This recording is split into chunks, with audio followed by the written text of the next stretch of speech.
Welcome to யாவரும் கேளீர். நான் உங்க பத்ரி பேசுறேன். உலகநாயகன் கமலஹாசன் அவர்கள் இன்று கலந்து கொள்ளக்கூடிய ஒரு ஆடியோ லான்ச் இருக்கு. அதுவும் காலையில 10 மணிக்கு பிரசாத் லாப்ல 10 மணி முதல் அப்படிங்கிறாங்க. 11 ஆயிடும். அவங்க நம்ம எப்போதுமே சொல்ற டயத்தை விட கொஞ்சம் லேட்டா தான் ஆரம்பிப்பாங்க. ஸோ இன்னைக்கு காலையில அந்த ஆடியோ லான்ச் இருக்கு. அது என்ன ஆடியோ லான்ச் அப்படின்னா, நம்முடைய சிங்கீதம் சீனிவாசராவ் அவர்கள் இந்த வயசு 93-94 வயசுல அவர் டைரக்ட் பண்ணியிருக்கிற படம் வந்து சிங்கீதம். படத்தோட பேரே சிங்கீதம். சிங்குனா பாடு, கீதம்னா பாடல். ஸோ பாடல் பாடு அப்படின்னு அர்த்தம், சிங்கீதம். ஸோ அந்த ஆடியோ லான்ச் வந்து நம்முடைய பிரசாத் லேப்ல காலையில 10 மணிக்கு இருக்கு. நம்ம சிங்கீதம் சீனிவாசராவுக்கும் உலகநாயகன் கமலஹாசனுக்குமான அந்த நட்பு அப்படிங்கிறது வந்து கிட்டத்தட்ட 40 ஆண்டுகளுக்கு மேலான நட்பு. அவர் முதல்ல பிலிம்பேர் அவார்டு வாங்கும் பொழுது 2 பேருக்குமான நட்பு ஏற்பட்டது அப்படின்னு உலகநாயகன் சொல்லியிருக்காரு.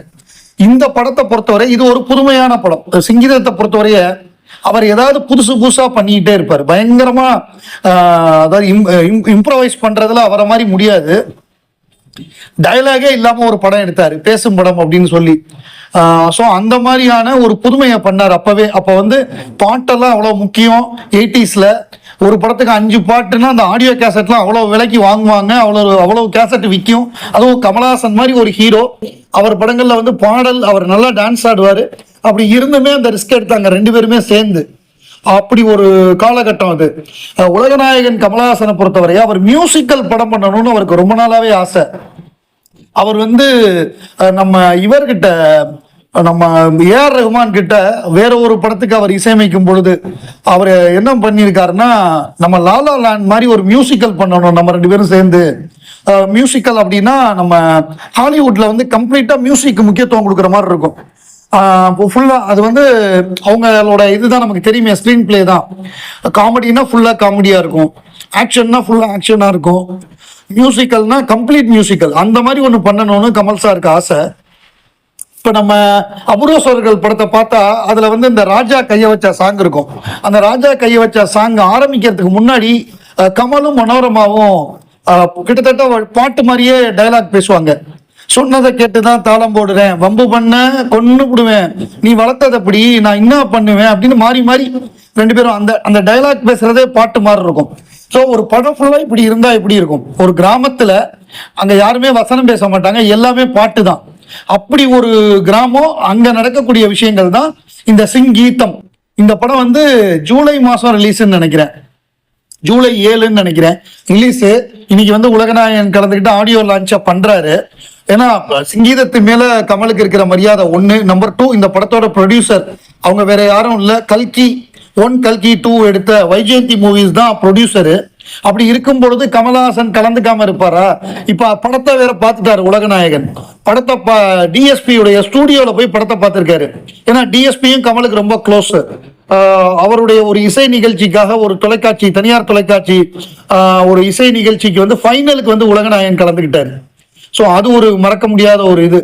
அப்படி இருக்கும் பொழுது அவரோட ஸ்டூடியோக்கு போயிருக்காரு. ஸ்டூடியோக்கு போய் ஃபுல் படத்தையும் பார்த்துட்டு, இந்த படத்துல நான் நடிச்சிருக்கணும், நான் மிஸ் பண்ணிட்டேன் அப்படின்னு சொல்லி வருத்தப்பட்டாரா. அது அவங்களுக்குலாம் பயங்கர ஹாப்பியா. கமலஹாசன் மாதிரி ஒரு கலைஞர் வந்து நான் இந்த படத்துல நடிச்சிருக்கணும், நான் பங்கேற்றிருக்கணும், அட்லீஸ்ட் ஒரு சீனாவது வந்திருக்கணும் அப்படிங்கிற லெவலுக்கு சொல்லியிருக்காரு.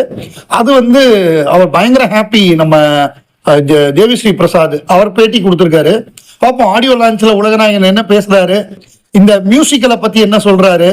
இந்த ஐடியா வந்து பேசும் படத்துக்கு முன்னாடியே கமல் சார்கிட்ட வந்து நம்ம சிங்கீதம் சொன்னாராம். அந்த நேரத்தில் அவங்களால பண்ண முடியாம போச்சு. இந்த காலகட்டத்தில் பண்ணியிருக்காங்க. இந்த படம் வரும்பொழுது இதை பார்க்கணுங்கிற ஒரு ஆர்வத்தை ஏற்படுத்துது. எப்படி வந்து ஒரு 2 மணி நேரம் 2.5 மணி நேரத்துக்கு இந்த படத்தை எடுத்திருப்பாரு, வசனமே இல்லாமல் எல்லாமே பாட்டாவே பாடுற மாதிரி எப்படி பண்ணியிருப்பாரு அப்படிங்கிற ஒரு ஆர்வம் இருக்கு. ஏன்னா சிங்கீதம் பண்ணாருன்னா அதுல ஏதாவது ஒரு இன்ட்ரெஸ்டிங்கான ஹூக் இருக்கும். அப்படிதான் இந்த படத்தையும் நான் எதிர்பார்க்கிறேன்.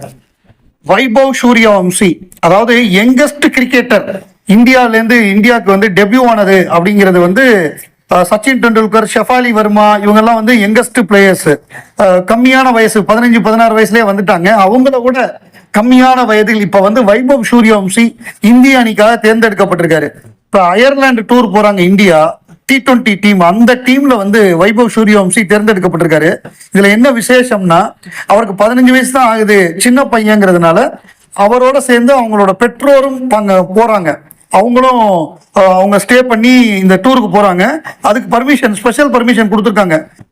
ஏன்னா 18 வயசானா அந்த பையன் இண்டிவிஜுவலா முடிவெடுத்து பண்ண முடியும். அந்த பையனுக்கு 15 வயசு தான் ஆகுதுங்கிறப்ப அவருக்கு ஒரு ஹெல்ப்புக்காக இந்த மாதிரி ஒரு ஏற்பாடு. இது வந்து ரொம்ப ரேரான விஷயமா இருக்கு கிரிக்கெட்ல. 15 வயசுல அந்த பையன் இந்த கலக்குறான். இந்த டூர்ல போய் அடிச்சு நொறுக்கணும். அதுக்கு நம்முடைய வாழ்த்துக்கள். 93 வயசுல சிங்கீதம் சீனிவாசராவ் டைரக்ட் பண்றாரு அப்படின்னு சொல்றோம். கிளின்ட் ஈஸ்ட்வுட் அந்த ஏஜ்ல வந்து நடிக்கிறாரு, டைரக்ட் பண்றாரு. இப்ப ராபர்ட் டி நீரோ அப்புறம் மார்டின் ஸ்கார்சி இவங்க 2 பேரும் சேர்ந்து ஒரு படமாவது பண்ணணும். அதான் Robert De Niro wants at least another movie with Martin Scorsese. இவங்க 2 பேருமே பயங்கரமான காம்பினேஷன். எடுத்த படங்கள்லாம் என்ன மாதிரி படங்கள்? அதுல வந்து எனக்கு பிடித்த படம் வந்து taxi driver. So taxi driver மாதிரி ஒரு படம், அந்த மாதிரி ஒரு நடிப்பு வந்து சான்ஸே கிடையாது. அந்த காலகட்டத்திலேயே அப்படி மிரட்டி இருப்பாங்க. டாக்ஸி டிரைவரா இருக்கட்டும், அதே மாதிரி இவங்க 2 பேரும் சேர்ந்து பண்ண படங்கள்ல வந்து இன்னொரு மிக முக்கியமான படம்னா குட்ஃபெல்லாஸ். குட்ஃபெல்லாஸ்லாம் பிரமாதமா இருக்கும். அது தமிழ்ல வந்து ஒரு மட்டமா நம்ம உல்லாசம்னு பண்ணாங்க, மட்டமான ரீமேக், அது சரியா பண்ணல அது. ஸோ அந்த குட்ஃபெல்லாஸ் வந்து பிரமாதம் பண்ணியிருப்பார் நம்ம ராபர்ட் டி நீரோ. அதே மாதிரி மிக முக்கியமான படம் வந்து கேசினோ படமும் பிரமாதமா இருக்கும். அதாவது ஒவ்வொரு படமும் ஒவ்வொரு விதமா இருக்கும், வெவ்வேறு ஜானர்ல இருக்கும். அப்புறம் ஐரிஷ் மேன் எனக்கு ரொம்ப பிடிக்கும். ஐரிஷ் மேன் நெட்ஃபிளிக்ஸ்ல இருக்கு, நீங்க இப்ப கூட பார்க்கலாம். அது அந்த டைரக்ஷனு, அதுவும் அல்பஷினோ வேற சேர்ந்து நடிச்சிருப்பாரு. ஒரு பக்கம் ராபர்ட் டி நீரோ, இன்னொரு பக்கம் அல்பஷினோ. பிரமாதமா இருக்கும் அந்த படம் ஐரிஷ் மேனு. அதுலதான் வந்து உங்களுக்கு வந்து எங்கா காமிக்கிறதுக்கு முதல்ல அந்த நம்ம லேட்டஸ்ட் டெக்னாலஜி யூஸ் பண்ணது. ஒருத்தரை எங்கா காமிக்கணும்னா இப்ப சொல்றாங்கல்ல, அதுக்கு வேற ஒரு ஆளை போடாம டிஜிட்டலா அவங்கள வந்து எங்கரா காமிக்கிறது. ஆனா அதுக்கு கொஞ்சம் பணம் செலவு பண்ணணும் நிறையா. அதை வந்து அவங்க ரொம்ப கரெக்டா பண்ணியிருந்தாங்க நம்ம ஐரிஷ் மேன்ல. அதை வந்து என்ன சொல்றாங்கன்னா டிஜிட்டல் டிஏஜிங் டெக்னாலஜிங்கிறாங்க. அந்த டிஏஜிங் டெக்னாலஜி யூஸ் பண்ணி பக்கமா காமிச்சிருப்பாங்க ராபர்ட் டி நீரோவை எங்கா, மற்ற எல்லா கேரக்டர்ஸையுமே. அது வந்து சரியா மற்ற படங்கள் எதுவுமே சரியா வரல. கிட்டத்தட்ட தக் லைஃப் முதல் காட்சி, ஆரம்ப காட்சியில நல்லா காமிச்சிருப்பார் மணிரத்னம், யங் கமலா. அது நல்லா இருக்கும். அந்த ஒரு 1/4 மணி நேரம் 20 நிமிஷம் தக் லைஃப் நல்லா இருக்கும், அந்த young portion. Robert De Niro எதுல இதை பேசியிருக்காருன்னா 50 years of taxi driver. Taxi driver 1976 வந்த படம், 76 பிப்ரவரியில ரிலீஸ் ஆன படம். அந்த படத்துக்கு இப்ப 50 years of taxi driver celebrate பண்ணியிருக்காங்க. அந்த ஃபங்க்ஷன்ல வந்து Robert De Niro, Martin Scorsese, Jodie Foster இவங்கெல்லாம் கலந்துகிட்டு இருக்காங்க. அதுல தான் பேசியிருக்காரு இன்னும் ஒரு படம் பண்ணணும் அப்படின்னு. ஏன்னா லேட்டஸ்டா ஐரிஷ் மேன் பண்ணாங்க. ஸோ இன்னும் ஒரு படமாவது பண்ணணுங்கிறது அவருடைய விருப்பமா இருக்கு. நிச்சயம் அப்படி ஒரு படம் பண்ணாங்கன்னா அது பிரமாதமா இருக்கும் அப்படின்னு நம்ம எதிர்பார்க்கலாம்.